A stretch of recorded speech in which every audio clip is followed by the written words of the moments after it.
주린이들의 멘탈 강화 방송 돈다방 미쓰리 3월 9일 목요일 방송 시작하겠습니다. 제가 어제 방송에서 그저께 꿈속에 제가 김건희를 안고 빈곤 포르노를 찍었다라는 이야기를 해드렸잖아요. 근데 제 어제 일진이 안 좋더라고요. 그래서 김건희가 참 재수가 없구나라는 생각을 했고요. 왜 그런지에 대해서는 제가 이제 조만간 그 확실한 이야기를 방송에서 해드리도록 하겠습니다. 자, 여하튼 우리는 3월 8일 수요일 뉴욕 증시 마감 현황을 점검해 볼 텐데요. 제가 최근에 여러분들을 가스라이팅하는 부분이 뭐냐면 첫 번째, 3월 10일까지는 아무것도 전망하지 말자. 그냥 파도에 몸을 한번 맡겨보자. 오르면 오르나 보다, 빠지면 빠지나 보다. 걱정하지도 말고 흥분하지도 말고 대신 지금 뉴욕 증시는 크게 하락할 생각이 없다라는 생각을 하고 그 잔파도에 몸을 한번 맡겨보자. 두 번째는 대한민국은 신흥국이기 때문에 주제 파악을 해야 된다. 요겁니다. 그래서 제가 어제 방송에서 3월 7일 화요일 뉴욕 증시가 3대 지수 모두 1%대로 하락했잖아요. 근데 제가 뭐라고 말씀드렸냐면 3월 7일 화요일 뉴욕 증시가 하락한 이유가 제롬 파월 연준 의장이 상원은행위원회에 출석해서 몇 마디 던진 그 이야기 때문에 뉴욕 증시가 하락했는데 그 다음날 3월 8일 제롬 파월 연준 의장이 하원은행위원회에 출석을 하는데 다른 얘기 하겠냐. 똑같이 얘기할 거다. 따라서 3월 7일 화요일 뉴욕 증시는 1%대 하락했지만 3월 8일 수요일 뉴욕 증시는 그렇게까지 하락하지는 않을 것이다. 왜냐? 그게 바로 주식이 갖고 있는 특성이기 때문이다라는 얘기를 어제 방송에서 해드렸습니다. 자, 3월 8일 수요일 뉴욕 증시는 혼조세로 마감을 했습니다. 다우지수가 0.18 하락, S&P 500이 0.14 상승, 나스닥이 0.40% 상승했습니다. 자, 제롬 파월 연준 의장이 전일 상원은행위원회에 출석해서 얘기한 발언들을 보면 최근 경제 지표가 예상보다 더 강하게 나왔다. 그래서 최종 금리가 이전에 예상했던 것보다 더 높아질 가능성이 있다. 3월 달에 50bp 금리 인상 가능성도 열어놨다. 분석해야 될 두세 개의 중요한 지표가 있다. 이런 얘기를 했잖아요. 이날 하원은행위원회에 출석해서 똑같은 얘기를 합니다. 최종 금리가 예상보다 더 높아질 것 같다. 그리고 전일 우리가 확인해야 될 두세 개 중요한 지표가 있다라고 얘기한 그 부분을 구체적으로 고용보고서 확인해야 되고요. 소비자 물가지수 확인해야 되고요. 생산자 물가지수 확인해야 돼요. 이렇게 구체적으로 리스트를 게시했다고 하죠. 대신에 전일에는 3월 달에 50bp 금리 인상 가능성도 열어놨습니다. 라는 얘기를 했었는데 이날은 25를 할지 50을 할지 확정되지 않았다. 금리 인상폭은 얘기하지 않았다고 합니다. 대신에 연말까지 최종 금리 수준과 관련돼서는 제롬 파월 연준 의장과 다른 연준 위원들이 잘 분석해서 새로운 전망을 3월 22일 3월달 FOMC 회의가 끝나고 금리를 결정한 다음에 기자회견을 통해서 보고하겠다라고 했습니다. 블랙록에서는요. 이런 발언에 대해서 미국의 기준금리가 연말까지 6%까지 올라갈 가능성이 높다라고 제시했습니다. 제가 일요일 방송에서인가요? 그런 얘기 해드렸죠. 10년물 국채가 4% 미만으로 떨어지고 어쩌고 했는데 제롬 파월 연준 의장이 은행위원회에 출석해서 미국 경제 나쁘다고 얘기하겠냐. 금리 인상 안 하겠다고 얘기하겠냐. 따라서 10년물 국채는 다시 상승할 거고 원달러 환율도 다시 강세일 거고 이런 이야기를 해드렸던 기억이 있습니다. 지금 그런 분위기로 흘러가고 있죠. 자, 경제 지표를 보면은요.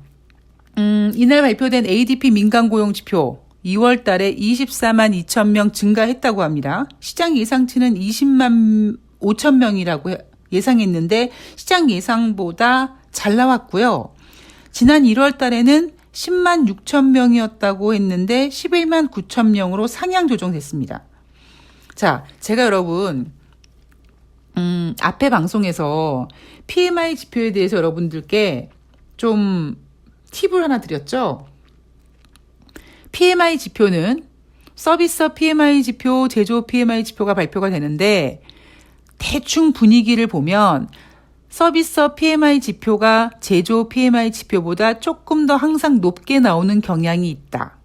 뭐 이런 얘기를 드렸습니다. 자, 이날도 하나 팁을 드리자면 ADP 민간 고용 지표가 발표가 되고 다음 날 노동부의 고용 지표가 발표가 됩니다. 그런데요, ADP 민간 고용 지표와 노동부에서 발표하는 비농업자 고용자 지표가 조금 상반되게 발표되는 경향이 있어요. 뭐 예를 들면 1월 달에 ADP 민간 고용은 10만 6천 명 증가했다고 했습니다. 사실 이때요, 예상치보다 부진했었어요. 그런데 반대로 이틀 뒤에 발표된 비농업자 고용자 지수는 예상치보다 훨씬 높은 51만 7천 명까지 나왔죠. 그래서 예전에는 노동부의 고용지표보다 먼저 발표되는 ADP 민간 고용지표가 잘 나오면 와, 미국 경제 되게 좋다. 노동부에서 발표되는 고용지표도 더럽게 좋겠네 라고 이렇게 분석했는데 어느 순간부터, 그 순간이 저는 제 기억으로는 한 2020년 정도부터거든요. 코로나19 때문에 요 두 지표가 살짝 어긋나기 시작했습니다. 그래서 ADP 민간 고용 지표가 잘 나오면 노동부의 지표가 조금 부진하게 나오고 ADP 민간 고용 지표가 부진하게 나오면 노동부 고용 지표가 좀 잘 나옵니다.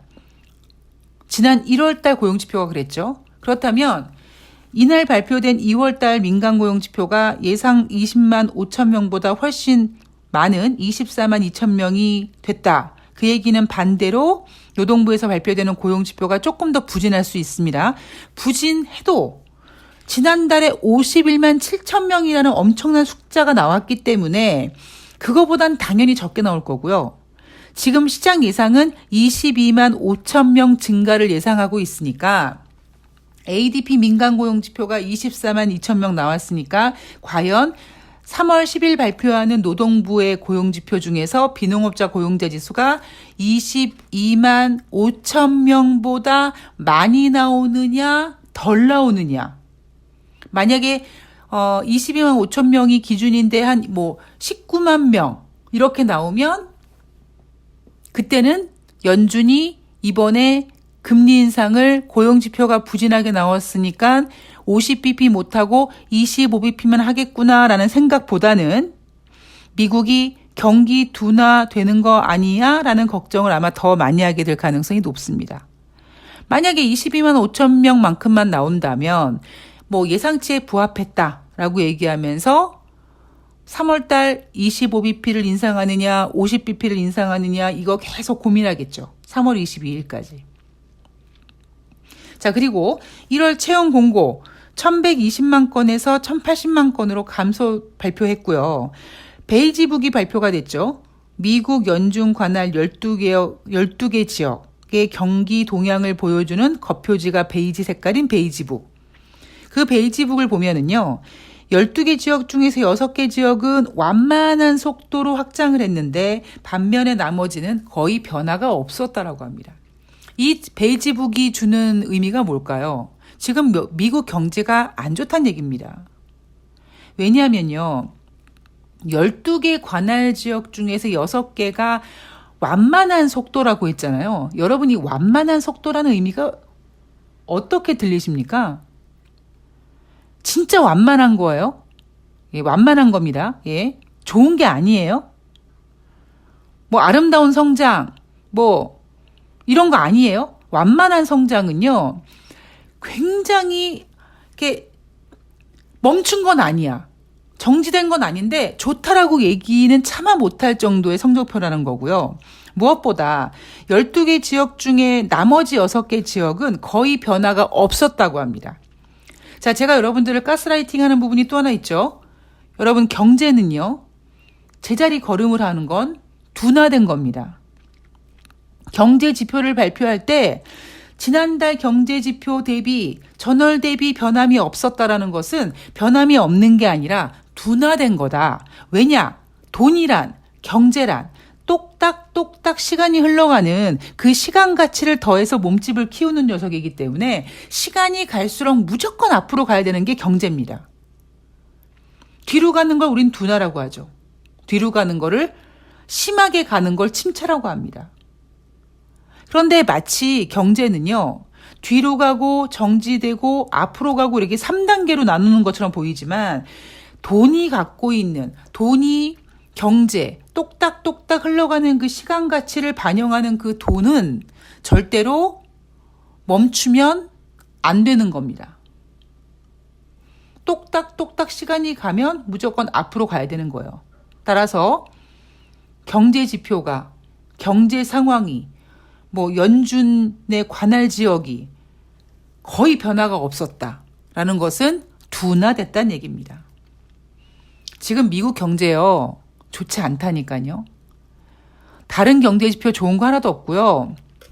고용 지표 잘 나오는 거, 제가 왜 고용 지표 잘 나오는지 말씀드렸죠. 그리고 1월 달이 주는 그런 분위기라는 게 있습니다.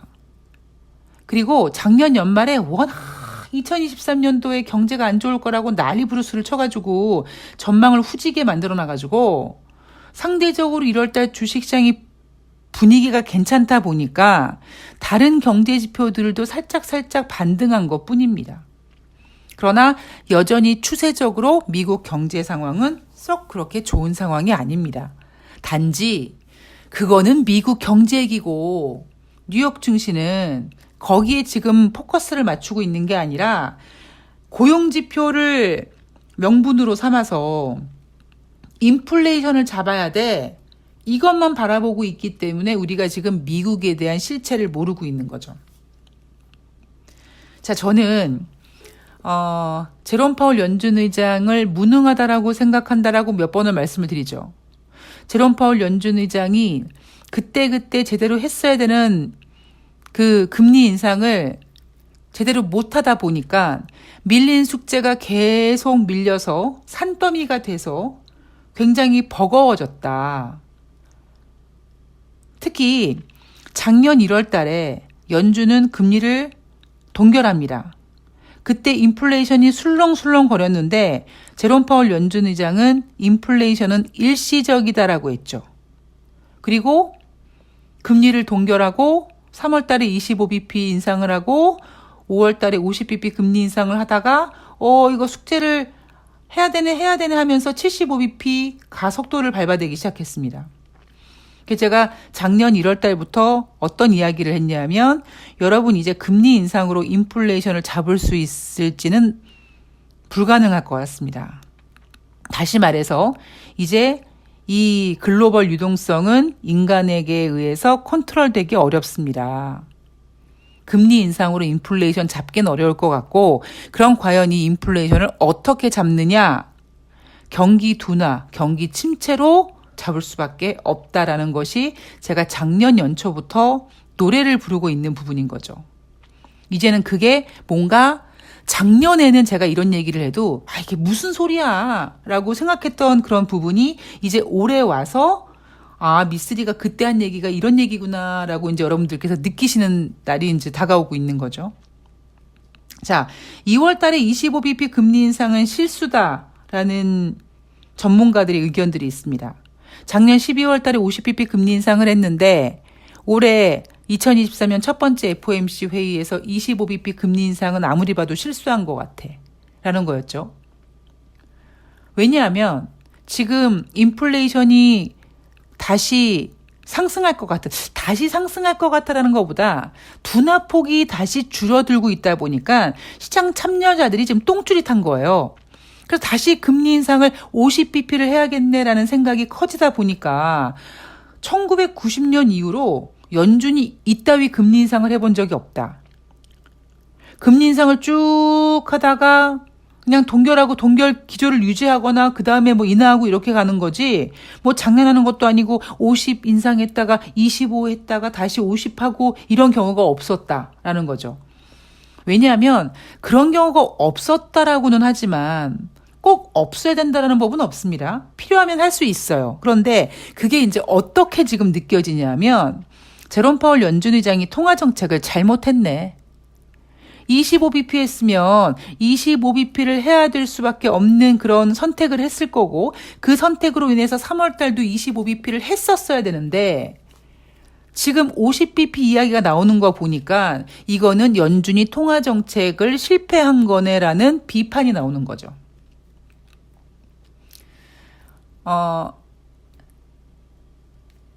1990년 이후로 이런 경우는 없었다. 아직 여러분 2023년 3월달 FOMC 회의에서 25를 할지 50을 할지는 모릅니다. 그런데 우리가 1월달로 돌아가 보면 1월달 주식시장 분위기가 나쁘지 않았어요. 그러자 경제지표가 몇 개가 막 회복이 되는 모습이 보였습니다. 그리고 작년 하반기에 75bp씩 4번의 가속 페달을 밟은 그 효과로 꿈쩍도 하지 않았던 인플레이션이 뚝뚝 떨어지는 것 같은 느낌적인 느낌이 들었죠. 그러자 제롬 파월 연준 의장은 작년 12월 달에 50bp 금리 인상을 하면서 2023년도 이제 금리 인상을 거의 마무리 단계를 할 것처럼 얘기를 하면서 1월 달에 25bp, 그러니까 1월 31일부터 2월 1일 날 열리는 FOMC 회의에서 25bp, 그리고 3월 달에 25bp를 끝으로 쭉 금리 동결을 하다가 연말에는 금리를 인하하지 않겠느냐라는 이런 분위기가 1월 달 주식시장을 만들었습니다. 저는 작년 연말부터 계속 한결같이 하는 얘기가 뭐냐면 1월 달 금리 인상을 끝으로 3월 달부터 금리 인상 못할 것이다. 금리 인하는 더더욱 안 될 것이다. 금리를 인하하면 증시에 좋을지 모르겠으나 지금 만약에 연준이 금리를 인하하는 일이 벌어지게 된다는 것은 이런 상황에서 금리를 인하할 수밖에 없던 어떤 큰 위기가 하나 터지는 거다라는 얘기를 계속 해드리고 있죠. 물론 3월 달 금리를 동결할 가능성은 점점 희박해지고 있습니다. 미쓰리가 잘못 판단한 거죠. 그런데 제가 보고 있는 관점은 3월 달에 금리를 동결하는 인상하는 이게 중요한 게 아니라 제가 올해 금리 인상은 여러분 꿈도 꾸지 마십시오. 올해 금리 인하는 꿈도 꾸지 마십시오. 금리 인하를 만약에 하게 된다면 그거는 어떤 큰 위기가 올 겁니다. 그런데 올해는 포커스가 인플레이션이 아니라 경기 둔화, 경기 침체, 미국의 경기 둔화, 미국의 경기 침체가 아닐지언정 다른 신흥국 어떤 나라에서 분명히 부작용이 생길 거기 때문에 연준이 공격적으로 계속 금리 인상을 하기는 어려울 것이다.